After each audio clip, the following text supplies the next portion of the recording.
আমি যখন মানুষকে বিজনেস শুরু করার কথা বলি তখন সবাই প্রথমে যেই এক্সকিউজটা সবার আগে দেয় যেটা হচ্ছে ভাই টাকা নেই বা বিজনেস করতে অনেক টাকা লাগে। And I think it's an excuse, cause পৃথিবীতে এমন অনেক মানুষ আছে, ব্যাংক আছে যারা টাকা নিয়ে বসে আসে জাস্ট একজন ভালো বিজনেস ওনার বা এন্টারপ্রেনারের উপর ইনভেস্ট করার জন্য।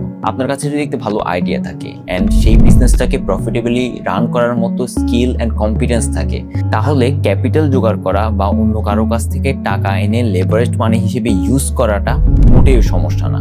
অ্যাকচুয়ালি আমাদের মেইন সমস্যা আমাদের ভালো আইডিয়াও নাই, প্লাস এক্সিকিউশন স্কিলসও নাই। আইডিয়া নেই বললে হয়তো অনেকে বলবে যে ভাই আমার অনেক আইডিয়া আছে কিন্তু আমি কিছু করতে পারছি না। আপনার যে আইডিয়াটা আছে, আপনি যে প্রোডাক্ট আর সার্ভিসটা ডেভেলপ করতে চাচ্ছেন সেটার অ্যাকচুয়ালি মার্কেট ডিমান্ড আছে কিনা, কেউ সেটার জন্য আপনাকে টাকা দিবে কিনা, এটার প্রুফ কি আপনার কাছে আছে? যদি থাকে তাহলে আপনি যে কোনো একজন ইনভেস্টরকে বা যে কোনো ব্যাংককে আপনি কনভিন্স করতে পারবেন আপনার এই আইডিয়াটা থেকে ইনভেস্ট করার জন্য। আপনি যখন একটা প্রোডাক্ট বা সার্ভিস সেল করতে যাবেন তখন ফিল করবেন অ্যাকচুয়ালি এন্টারপ্রেনারশিপ বা কোনো কিছু বিক্রি করাটা কতটা ডিফিকাল্ট।